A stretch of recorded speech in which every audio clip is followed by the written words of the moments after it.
បាទសួស្តីខ្ញុំបាទឈ្មោះធុសុភ័ក្របាទជាប្រធានក្រុមសម្អាតបាទក្នុងការសម្អាតមានប្រភេទទឹកថ្នាំ3ប្រភេទបាទសម្អាតសម្រាប់សម្អាតគឺប្រភេទទី1គឺសម្រាប់យើងសម្អាតកញ្ចក់បាទសម្អាតទៅលើតែប្រភេទកញ្ចក់បាទប្រភេទកញ្ចក់ហើយនឹងកន្សែងដែលមានកន្សែងស្អាតមួយបាទសម្រាប់ការសម្អាតបាទហើយបន្តមកទៀតប្រភេទទី2គឺការសម្អាតទឹកសម្អាតទូទៅបាទកម្ចាត់មេរោគបាទនឹងការសម្អាតទូទៅ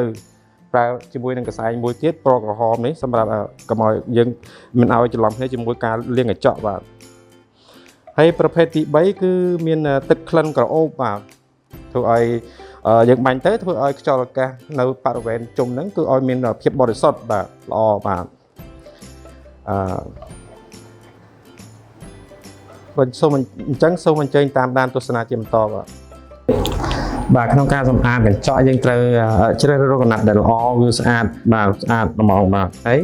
បន្តមកទៀតយើងប្រើទឹកថ្នាំបាញ់លាងកញ្ចក់ហ្នឹងយើងប្រើបាញ់លើកញ្ចក់បាទឲ្យវាមិនឲ្យខ្លាំងពេកទេឲ្យមកល្មមមើលទៅឲ្យសក់កន្លែងហ្នឹងបាទគូតិចហ្នឹងបន្តមកទៀតយើងក៏ចាប់ដើមជូតបាទ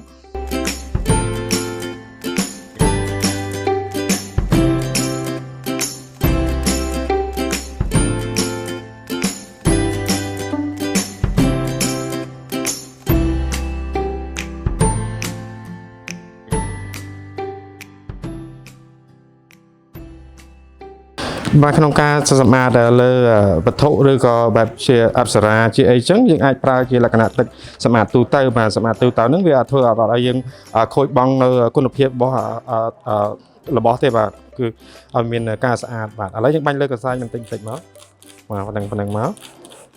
ហើយបន្តទៅទៀតយើងធ្វើការជូតទៅលើរបស់ឬក៏គ្រឿងសង្ហារិមគ្រឿងអីអាចប្រើបានទាំងអស់បាទ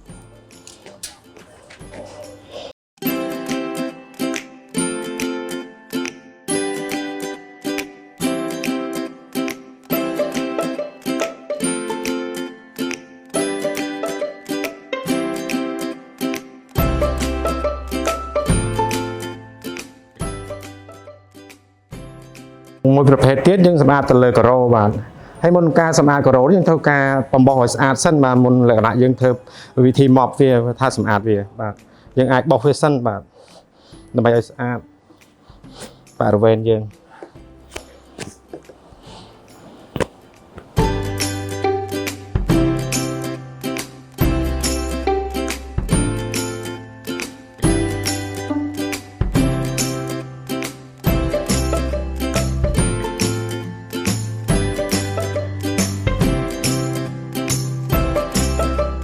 យើងត្រូវបំបោសឲ្យស្អាតហើយបន្តមកទៀតយើងត្រូវមានផ្លាកសញ្ញាសម្រាប់បញ្ជាក់ពីការល្អិលបាទសម្រាប់គាត់ភ្ញៀវចេញចូលអញ្ចឹងទៅយើងអាចមានដាក់ជាលក្ខណៈបញ្ជាក់ឲ្យភ្ញៀវគាត់ថានេះជាមានកន្លែងគឺកំពុងតែធ្វើការសម្អាតបាទមានទឹកល្អិលអូខេបន្តទៀតយើងពូតម៉ប់យើងឲ្យបានស្អាតបាទបានស្អាតមកឲ្យអស់ទឹកមកអូខេបាទយើងធ្វើឲ្យម៉បយើងស្អាតឲ្យស្ងួតទឹកមកហើយយើងធ្វើទៅស្មាតទៅលើការ៉ូបាទ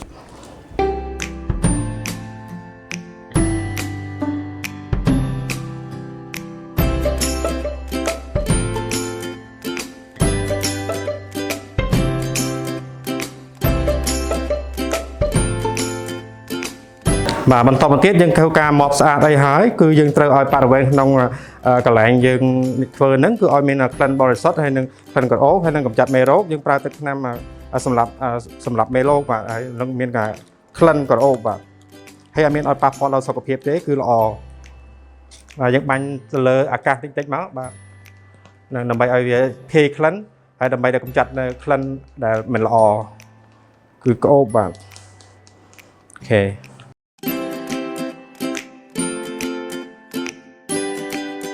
យើងត្រូវបាញ់សម្អាតលាងកញ្ចក់បាទដើម្បីក្នុងបន្ទប់ទឹកឲ្យមានសោភ័ណភាពស្អាតបាទកុំឲ្យមានសណ្ណាមអីចឹងទៅបាទយើងមានប្រើជាកណាត់ល្អក៏បានយើងប្រើជាกระดาษដែលស្អាតក៏បានបាទសម្រាប់ជូតទៅលើកញ្ចក់ធ្វើឲ្យកញ្ចក់ចាំងស្អាត បាទ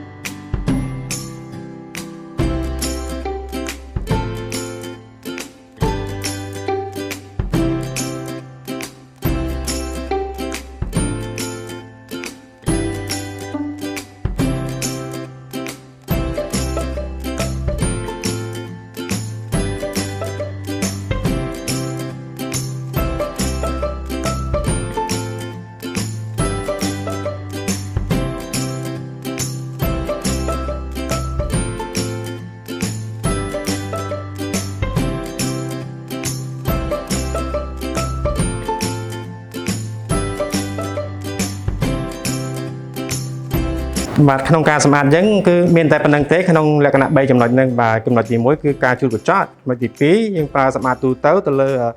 ការ៉ូហើយនិងគ្រឿងសង្ហារិមដែលតុបតែងលម្អហ្នឹងយើងអាចប្រើបានទូទៅវាអាចប៉ះពាល់អត់ខូចនៃគុណភាពរបស់គ្រឿងឧបករណ៍យើងទេបាទហើយបន្តទៀតលក្ខណៈចុងក្រោយគឺប្រភេទទឹកក្រអូបបាទទឹកធ្វើឲ្យយើងបាញ់លើមហោអាកាសហ្នឹងដើម្បីឲ្យខ្យល់អាកាសហ្នឹងវាមានក្លិនល្អបរិសុទ្ធបាទហើយអត់មានប៉ះពាល់ដល់សុខភាពទេបាទធ្វើឲ្យបរិវេណហ្នឹងគឺល្អបាទមានតែប៉ុណ្្នឹងទេបាទសូមអរគុណសូមជម្រាបលា